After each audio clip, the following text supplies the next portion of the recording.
আলহামদুলিল্লাহ, আল্লাহ সুবহানাহু ওয়া তাআলা শুকর যে আল্লাহ সুবহানাহু ওয়া তাআলা আমাদেরকে আল্লাহর ঘর বসতে এসে রাসূল করিম সাল্লাল্লাহু আলাইহি ওয়াসাল্লামের ওপর দরুদ শরীফ পড়ার তৌফিক আল্লাহ সুবহানাহু ওয়া তাআলা দান করেছেন। এর জন্য জবান খুলে বলি আলহামদুলিল্লাহ। আল্লাহ সুবহানাহু ওয়া তাআলা শুকর যে আল্লাহ পাক আমাদেরকে শ্রেষ্ঠ নবীর উম্মত করে পাঠিয়েছেন। এর জন্য বলি আলহামদুলিল্লাহ, বলি সাল্লাল্লাহু আলাইহি ওয়াসাল্লাম। প্রিয় সুধী আমার, আমরা ধারাবাহিকভাবে মুহররম নিয়ে আলোচনা করে আসছিলাম। এক পর্যায়ে পৃথিবীর শ্রেষ্ঠ তিনজন নিকৃষ্ট মানুষের কথা বলেছিলাম, এজিদ, শিমার আর ইবনে জিয়াদ। তাদের মৃত্যু কি পরিমাণ ছিল। ফিরাউন ছিল, নমরুদ ছিল, ইবনে জিয়াদ ছিল, এজিদ ছিল, কত বড় বড় কাফির মুশরিক ছিল। পৃথিবীতে কেউ আছে যেটা বলেন? পৃথিবীতে কেউ আছে? আজ হোক কাল হোক সবাই চলে গেছে। কিন্তু হ্যাঁ, যারা ভালো কাজ করে গিয়েছে দেখবেন তাদের কথা কিয়ামত পর্যন্ত চলবে। চলবে না? ইমাম হুসাইন রাদিয়াল্লাহু তাআলা ভালো কাজ করেছিলেন, সত্যের জন্য জীবন দিয়েছিলেন, ক্ষমতা পায়নি, কিন্তু আজও মানুষ ইমাম হুসাইনের কথা বলে কিনা? বলে কিনা? বলে না? বলে। আপনি ভালো কাজ করে যাবেন, দেখবেন চিরকাল আপনার বলেছিলাম না কিছু নয়, চিরকাল আর কেউ ভাবে থাকবে না, কিন্তু আপনার কাজগুলি থাকবে। আপনার ভালো কাজগুলি মানুষ বলবে হ্যাঁ, এই মানুষটা এই কাজ করে দিয়েছে। এজন্য সেই বিষয় আমরা পর্যন্ত ইতি টেনেছি।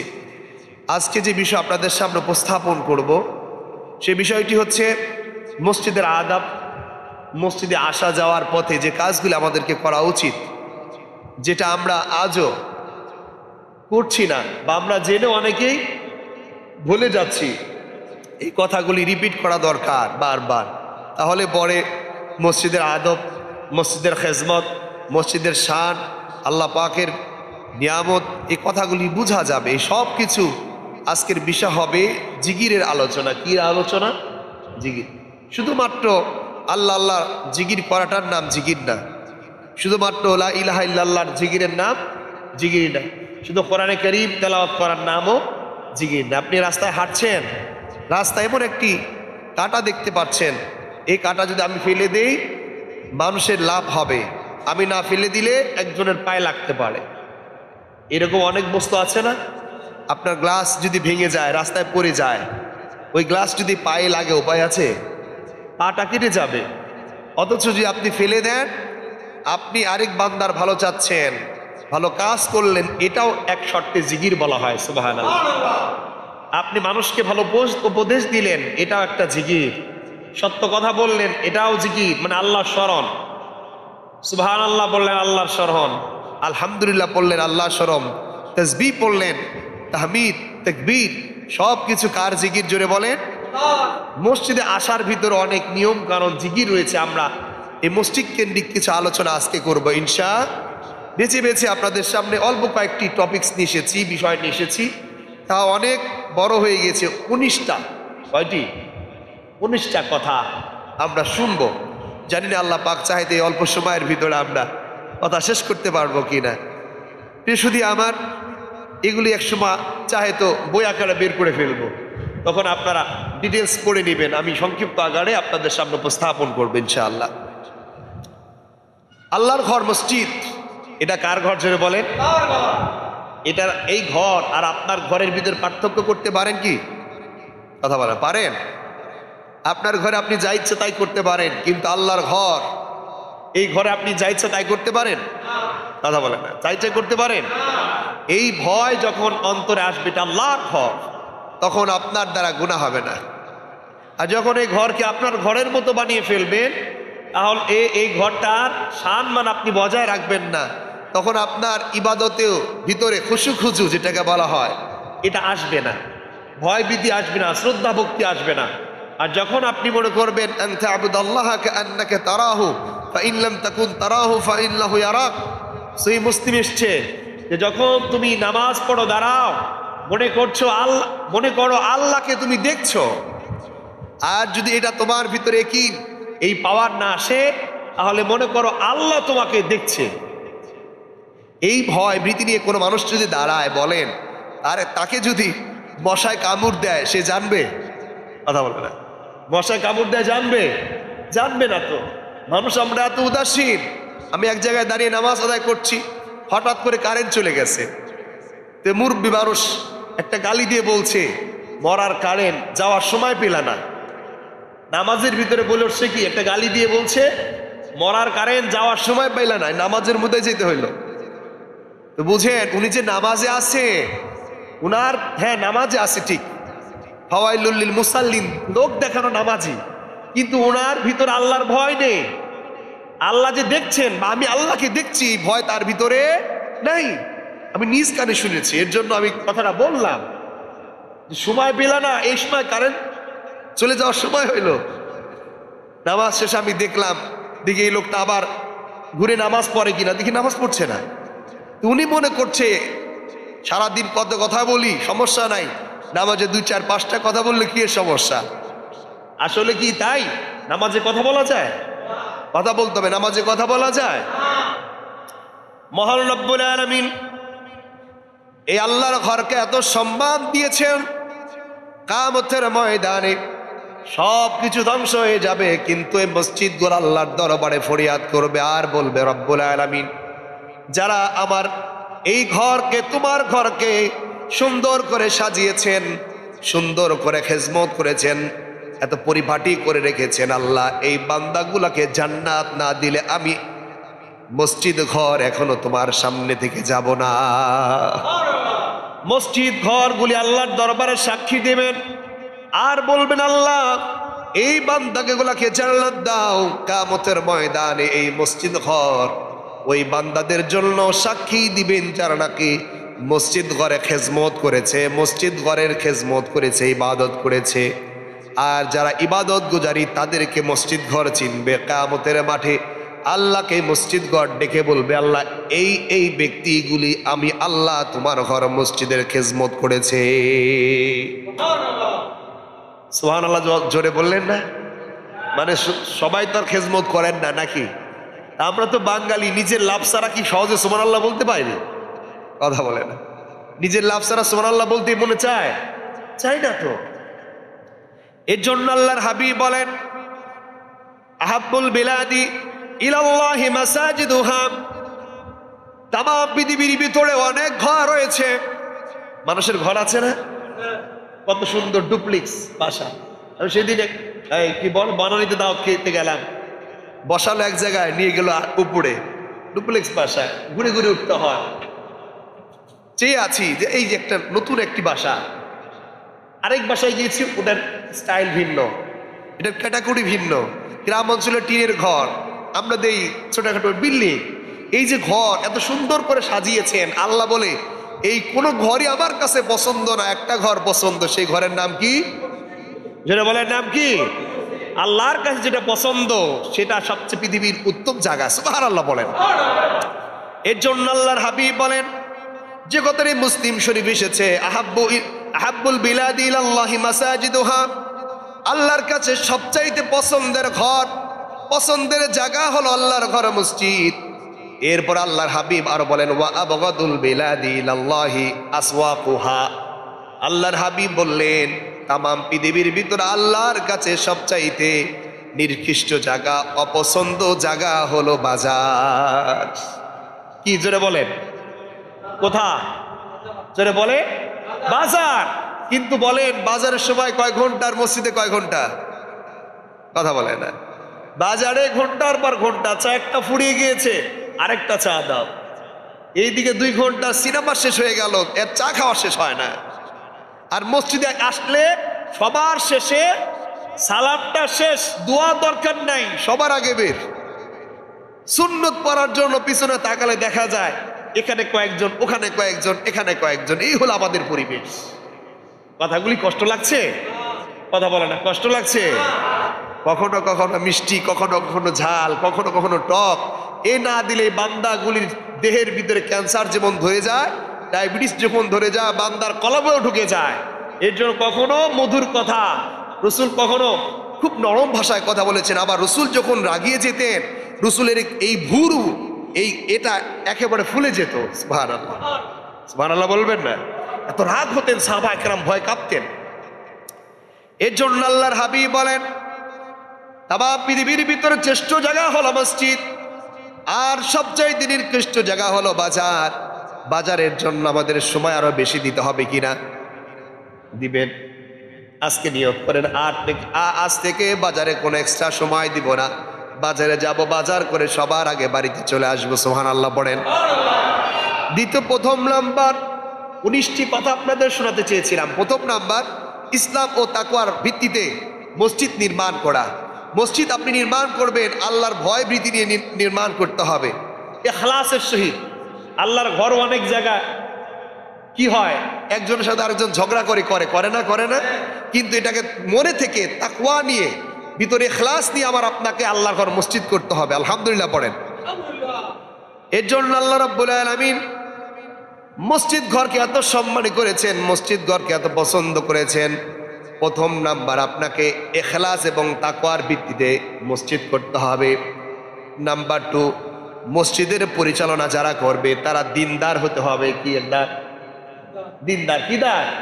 অনেক মসজিদ এখানে তো না, গ্রাম অঞ্চল শহর অঞ্চল এমন মসজিদ আছে সভাপতি সাহেব 2-4-5 বছরে নাই, ওই টাকা একটু বেশি দেয়, নামাজ কালাম কিচ্ছু নাই, কিন্তু ওই টাকার জন্য এই মানুষটা কি বানিয়ে রেখেছেন? সভাপতি বানিয়ে রাখছেন।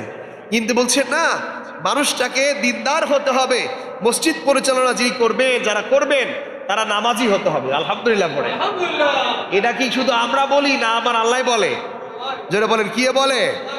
রব্বুল আলামিন সূরা তাওবার 18 নম্বর আয়াতে আল্লাহ রব্বুল আলামিন বলেন, ইন্নামা ইয়া'মুরু মাসাজিদাল্লাহু মান আমানা বিল্লাহি ওয়া বিল ইয়াউমিল আখির ওয়া আকামুস সালাতা ওয়া আতাজ যাকাতা ওয়া লাম ইয়াখশা ইল্লাল্লাহ فعسى أولئك أن يكونوا من المهتدين।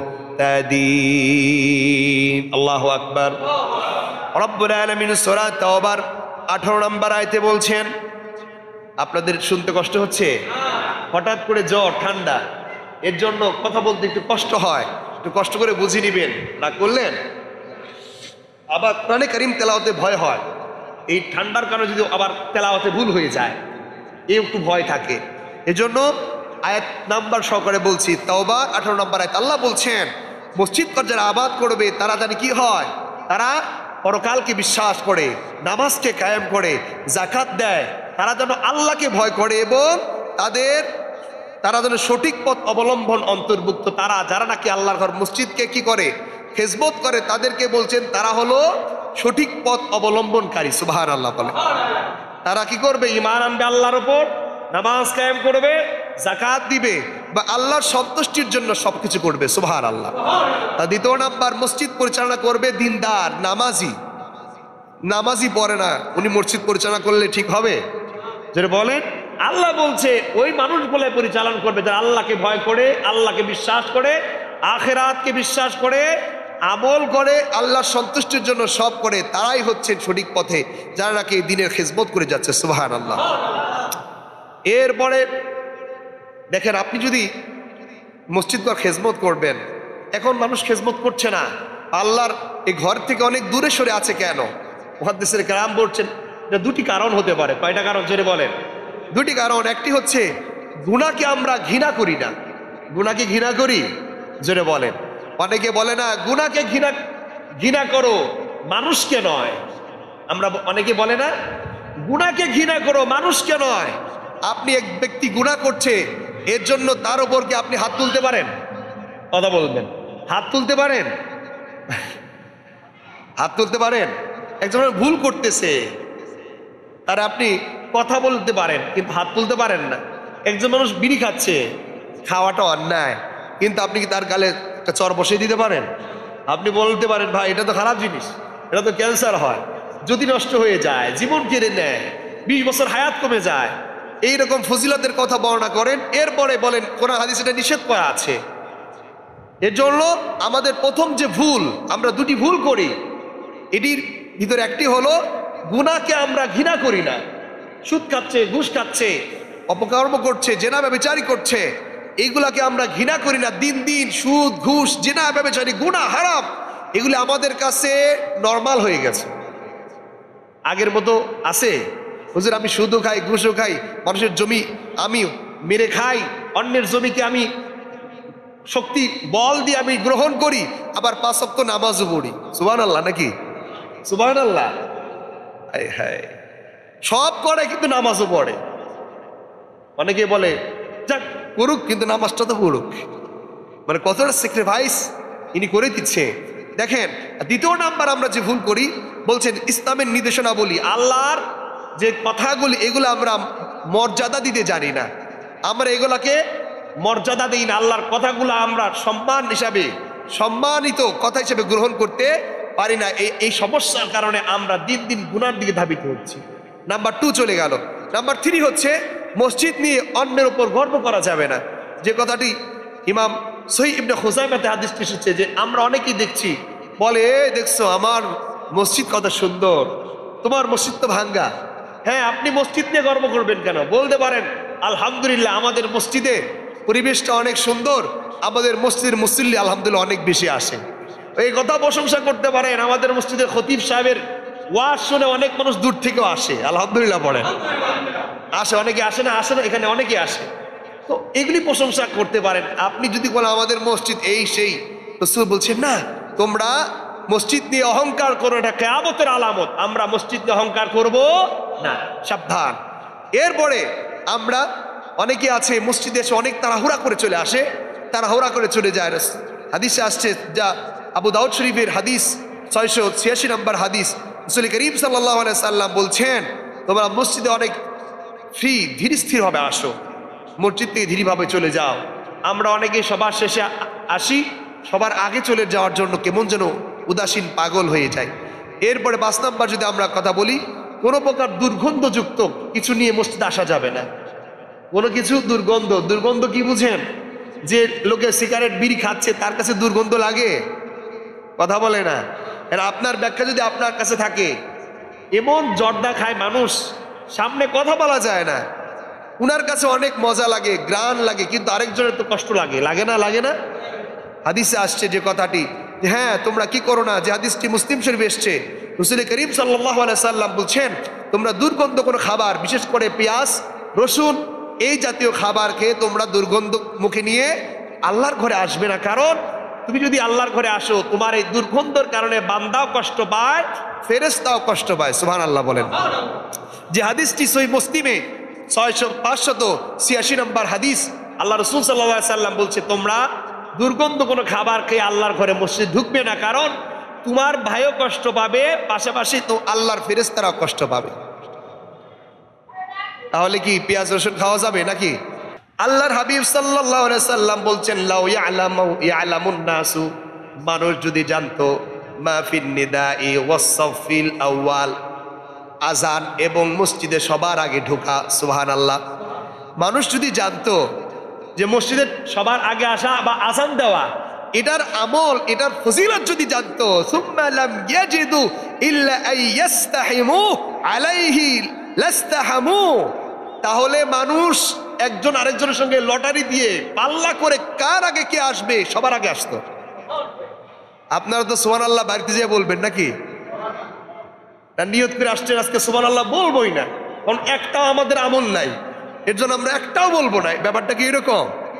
বলছেন না কেন?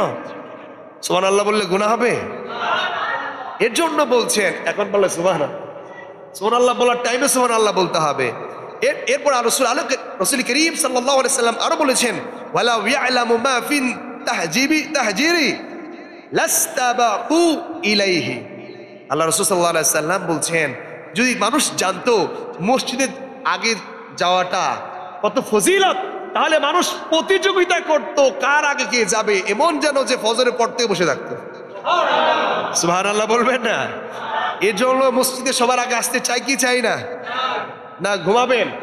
আজান দিয়েছে ইমাম সাহেব, আর খতিব সাহেব খুতবা শুরু করুক, শুধু খুতবা না, সানি খুতবা শুরু করুক, কোনটা সবার শেষে, তাহলে যাব। এইরকম নিয়ত করলে ওই নিয়ত বান্দার নামাজ কবুল হবে, কিন্তু সম্পূর্ণভাবে কবুল হবে না। এর জন্য 9 নাম্বার হচ্ছে মসজিদে যাওয়ার আগে দোয়া পড়া। মসজিদে আপনি যাবেন, ঘর থেকে যখন বের হবেন কি দোয়া পড়বেন, সেই দোয়া রসুল শিক্ষা দিয়েছেন। আমরা তো সব ভুলে গেছি, দোয়া শিক্ষা মন চায় না। নায়ক নায়িকা গায়িকা সিরিয়ালের নাম সিডিবিডি যার নাম সব মুখস্থ। রাসূল করিম সাল্লাল্লাহু আলাইহি সাল্লাম বলছেন ঘর থেকে যখন বের হবা তখন বলবা বিসমিল্লাহি তাওয়াক্কালতু আলাল্লাহ লা হাওলা ওয়ালা কুওয়াতা ইল্লা বিল্লাহ, সুবহানাল্লাহ পড়ে। যে কথাটি তিরমিজির 3426 নম্বর হাদিস এসেছে। আল্লাহ রসুল সাল্লাল্লাহু আলাইহি সাল্লাম বলছেন তুমি যখন ঘর থেকে বের হও তখন তুমি এই কথা বলে বের হও, বিসমিল্লাহি তাওয়াক্কালতু আলাল্লাহ লা হাওলা ওয়ালা কুওয়াতা ইল্লা বিল্লাহ। এটা কি অনেক বড় কিছু? বলা যাবে না? কথা বলে বলা যাবে কি না? যে কথাটি তিরমিজির বর্ণনা আল্লাহ রাসূল সাল্লাল্লাহু আলাইহি সাল্লাম ইরশাদ করেছেন। এরপরে মুসলিম শরীফে আসছে 763 নম্বর হাদিস আসছে, যদি পারো তোমরা আরেকটু বাড়িয়ে বলবে। কি বলবে? রাসূল শিক্ষা দিয়েছেন। কি শিক্ষা দিয়েছেন? আল্লাহুম্মা ইজআল ফি কুলুবি নূরা ওয়া ফি লিসানি নূরা ওয়াজআল ফি সামঈ নূরা ওয়াজআল ফি বাসারি নূরা ওয়াজআল মিন খালফি নূরা ওয়াজআল ওয়া মিন আমামি নূরা ওয়াজআল ফি ফাওকি নূরা ওয়া মিন তাহতি নূরা আল্লাহুম্মা আতিনি নূরা। সুবহানাল্লাহ। পেশুদি আমার বলতে একটু কষ্ট হচ্ছে, তো বুঝে নিবেন। আল্লাহুম্মা জাল ফি কলবি নূরা, আল্লাহ আমাকে কলবে নূর দাও, সুবহানাল্লাহ বলেন। ওয়াবি লিসানিল নূরা, আমার জিহ্বায় নূর দাও। কারণ আল্লাহর নূর ছাড়া কোনো উপায় আছে? আমাকে জিহ্বায় নূর দাও, আমার কলবে নূর দাও। এরপরে বলছেন বাসারে নূরা, আমার শ্রবণ শক্তিতে নূর দাও। ওয়া খালফি নূরা, আল্লাহ আমার সামনে নূর দাও। আমিন আমানের নূরা, আল্লাহ আমার পিছনে নূর দাও। ওয়াজআল মিন ফাওকি নূরা, আমার উপরে নূর দাও। ওয়া মিন তাহতি নূরা, আমার পায়ের নিচে নূর দাও। আল্লাহুম্মা আতিনি নূরা, আল্লাহ আমাকে নূর দিয়ে ভরিয়ে দাও। আমরা আরবিতে না পড়ি, বাংলাতে বলতে পারি। আল্লাহ আমার জিহ্বায় নূর দাও, জবানে নূর দাও, কানে নূর দাও, শ্রবণ শক্তিতে নূর দাও, দিলে নূর দাও, সামনে পিছনে ডানে বামে নূর দাও। আল্লাহ আমার পুরান শরীরটাই নূরে ভরিয়ে দাও। এর জন্য আল্লাহর হাবিব বলেন মুসলিমের বর্ণনায়, সম্ভব হলে এই দোয়াটি পড়বেন। আরবি না বলেন আপনি বাংলায় বলবেন, শিখে নিবেন। যে কথাটি মুসলিম শরীফে 663 নম্বর হাদিস, আল্লাহ রসুল বলছেন এই দোয়াগুলি পড়বেন বাড়ি থেকে বের হয়ে, তাহলে এই বান্দাগুলি দেখবেন আল্লাহ রাব্বুল আলামিনের কুদরতে হেফাজতে রয়েছে। অনেক সময় দেখবেন আপনি বাজারে বের হয়েছেন, আশেপাশে অ্যাক্সিডেন্ট হয়েছে, আপনার কিছুই হয় নাই, এরকম হয় না? হয়। এরপরে 10 নম্বর মসজিদের প্রবেশের সুন্নাহ আদাব সম্পর্কে। আমরা যখন মসজিদে ঢুকবো ডান পা দিয়ে ঢুকবো, যখন বের হব বাম পা দিয়ে বের হবো। মুস্তাদরাক হাকিমে হাদিসটি এসেছে, যে হাদিসটি কিতাবু সহিহ বুখারীতে হাদিসটি এসেছে কিতাবু সালাতে, বাব নাম্বার হচ্ছে 47 নম্বর বাবে, যে যখন তোমরা আল্লাহর ঘরে ঢুকবে ডান পা দিয়ে ঢুকবে, বাম পা দিয়ে বের হবে, এবং আল্লাহর দরবারে ঘরে যখন ঢুকবে কি দোয়া করবে? আল্লাহ রাসূল সাল্লাল্লাহু আলাইহি সাল্লাম বলছে সর্বপ্রথম আমার উপর দরুদ শরীফ পাঠ করবে। কার উপর? রাসূল করিম সাল্লাল্লাহু আলাইহি সাল্লামের উপর দরুদ শরীফ পড়তে হবে। এরপরে বলছেন বলবা আল্লাহুম্মা ইফতাহ লি আবওয়াবা রাহমাতিকা, লেখা আছে না ওখানে? পরে ঢুকেন, আপনারা ঢুকেন। লেখার জায়গায় লেখা আছে, বইয়ের জায়গায় বই আছে, মানুষের জায়গায় মানুষ আছে, লেখা রয়েছে। আজকে যদি এখানে হাত তুলতে বলি দেখা যায় 20 জন মানুষ ওই কথাটি পড়ে ঢুকেন নাই। ঢুকছেন? কথা বলো, ঢুকছেন আপনারা? তাহলে কত গাফলত! তাহলে নামাজে কি পরিমাণ গাফলত হবে। আমি আল্লাহর ঘরে দাঁড়িয়ে আছি, আল্লাহর সামনে আসলাম। আমি আগেই বলেছি আপনার ঘর আর আল্লাহর ঘরের ভিতরে পরিবর্তন যদি না আনতে পারেন দিলের ভিতরে, আপনার নামাজ খুশুখুশু ভাবে আদায় হবে না। নামাজ পড়বেন ঠিক সূরাতান, দেখছেন, দেখবে, মানুষ দেখছে এইভাবে, কিন্তু যে ভয় ভীতি নিয়ে নামাজ পড়তে হবে সেটা আমি আপনি করতে পারছি না।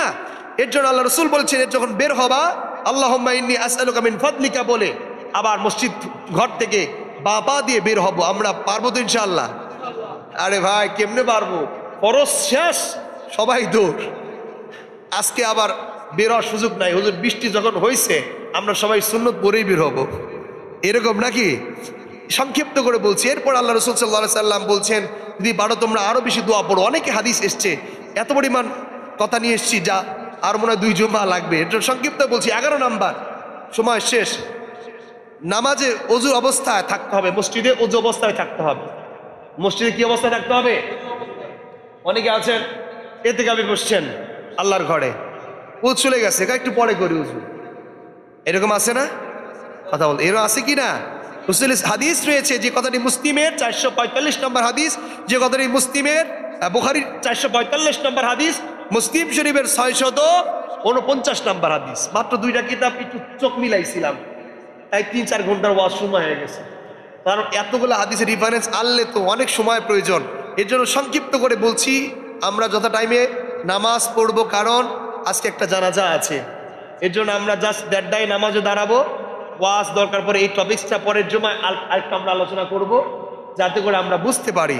11 নাম্বার হাদিস, আপনাদেরকে 19টা কথা শোনাইতে চেয়েছিলাম, এখন আমি আছি হচ্ছে 11 নাম্বার পর্যন্ত। মসজিদে যখন আমরা ঢুকবো, অজু করে ঢুকবো, কখনো অজু ছাড়া মসজিদ ঘরে থাকবো না। যে কথাটি মুসলিমে এসেছে, যে কথাটি বুখারী শরীফেও এসেছে, আল্লাহ রাসূল সাল্লাল্লাহু আলাইহি সাল্লাম বলছেন, নামাজ অবস্থায় বসা ব্যক্তি যখন বান্দা বসে, তখন অজু করা অবস্থায় বান্দার জন্য ফেরেশতারা আল্লাহর মাগফিরাতের দোয়া করে, রহমতের দোয়া করে। আর যখন অজু চলে যায়, তখন এই বান্দাদের প্রতি আল্লাহর এই ফেরেশতাগুলো দোয়া কি করে দেয়? বন্ধ করে দেয়।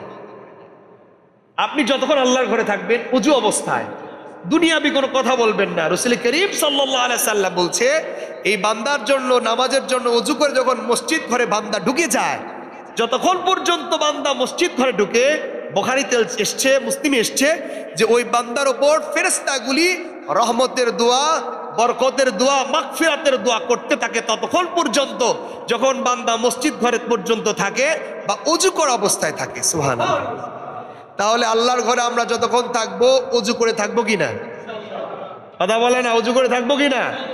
অনেক সময় আছে রমজান মাস, অজু চলে গেছে, মসজিদ ঘরে আপনি আছেন, বলে একটু পরে করবো, আসরের টাইম তো আর 1 ঘন্টা পর না, আপনি অজু করে আসেন, অজু করে মসজিদে থাকেন, আল্লাহর জিকির করেন, আপনার জন্য সকল ফেরেশতাগুলি মাগফিরাতের দোয়া করবে, রহমতের দোয়া করবে। সুবহানাল্লাহ।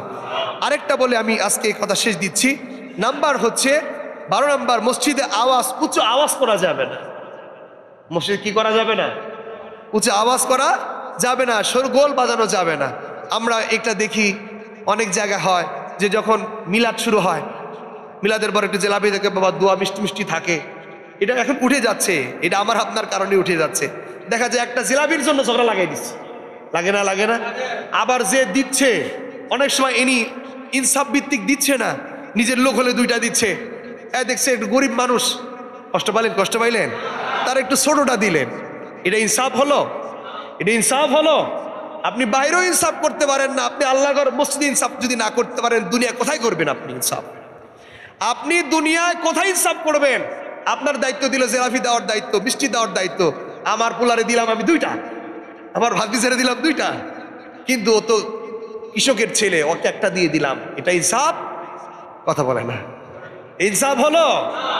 আবার আপনি এরকম হয়, অনেক মসজিদে হয়, আপনি টাকা উঠাইতে দিলেন আপনাকে, যে ভাই একটু টাকাটা উঠিয়ে দেন, টাকাটা উঠাইলেন এক হাত দিয়ে রাখলেন, আর এক হাত দিয়ে এখানে রাখলেন, আবার কটা রাখলেন এখানে রাখলেন, সবার শেষে আপনি দিয়ে দিলেন, পকেট দিয়ে যা পারেন দিলেন, না আল্লাহ রাস্তায় রয়ে গেল আপনার পকেটে। আপনি নিজেও জানেন না আপনার পকেটে কয় টাকা আছে, জানেন? আপনি জানেন? তাহলে আল্লাহর ঘর এইরকম অনেক হয়, অনেক মসজিদে হয়। আমি গ্রাম অঞ্চলে দেখছি, টাকা উঠাইতে যেয়ে মাশাআল্লাহ ঢুকিয়ে ফেলছে। আপনি পকেটে ঢুকাইলেন কেন? কয় এটা 500 টাকার ভাঙটি, একবারে দিব। গুনে দেখা গেল 500 টাকার বেশি ভাঙটি আছে, দিয়ে দিছে 500 টাকা। সুবহানাল্লাহ না নাউজুবিল্লাহ? আপনাদের আওয়াজে মনে হয় সুবহানাল্লাহ। নাউজুবিল্লাহ না সুবহানাল্লাহ বলেন? নাউজুবিল্লাহ। এই চরিত্র আমার আপনার আছে কিনা বাবা? এই এলাকায় আছে কিনা বা এদিকে আছে কিনা? থাকলে আবার মনে মনে গালি দিয়েন না ভাই, কারণ আমরা আলেম মানুষ, আমাদের সৎ কথা বলতে হয়, নেক কথা বলতে হয়, সত্য কথা। তা'মুরুনা বিল মা'রুফ ওয়া তানহাউনা আনিল মুনকার, সৎ কাজের আদেশ দাও, অসৎ কাজের নিষেধ করো। এই চরিত্র আমার আপনার রাখা যাবে না। আল্লাহর ঘর আসছেন আদবের সহিত, মিষ্টি দিয়ে দেখা যায় হোরগোল বেজে যায়, এর জন্য এটা সব উঠে যাচ্ছে। রাসূল করিম সাল্লাল্লাহু আলাইহি সাল্লাম বলছেন, মসজিদ ঘরে তোমরা কোনো উঁচু আওয়াজে কথা বলবে না। হুজুর আপনি বলেন কেন? আমি না বললে তো আপনারা আবার শুনবেন না। মাসালা তো হুজুরের দিকে আঙ্গুল। হুজুর আপনি এত জোরে কথা বলেন কেন? রাসূল করিম সাল্লাল্লাহু আলাইহি সাল্লাম যখন ভাষণ দিতেন, রসুলের মাঝে মাঝে এমন রেগে কথা বলতেন, 3 বার কথা বলতেন, এমন রেগে কথা বলতেন, রসুলের মুখ লাল হয়ে যেত, ভুরু এটুকু মোটা হয়ে যেত। সুবহানাল্লাহ বলবেন না? না, যারা ওলামায়ে কেরাম তারা যখন কথা বলে সুন্নতটা আদায় করে, এজন্য ভয় পাওয়ার কারণ নাই যে হুজুর রাগ করে কেন, রসুলের সুন্নাহ আমল করে। এজন্য আমরা কথা বাড়াবো না, অল্প সময় নামাজে দাঁড়িয়ে যাও। মসজিদের আজানে আমরা যখন আসব, আমরা জোরে কোনো আওয়াজ দেবো না, ইশারায় কথা বলবো। কাঁধটা সোজা করতে গেলে আমরা এই সামনে আসো, পিছনে আসো না, আপনি ইশারা সোজা করেন। আল্লাহ পাক এ কথায় পর্যন্ত বোঝার তৌফিক দান করুক।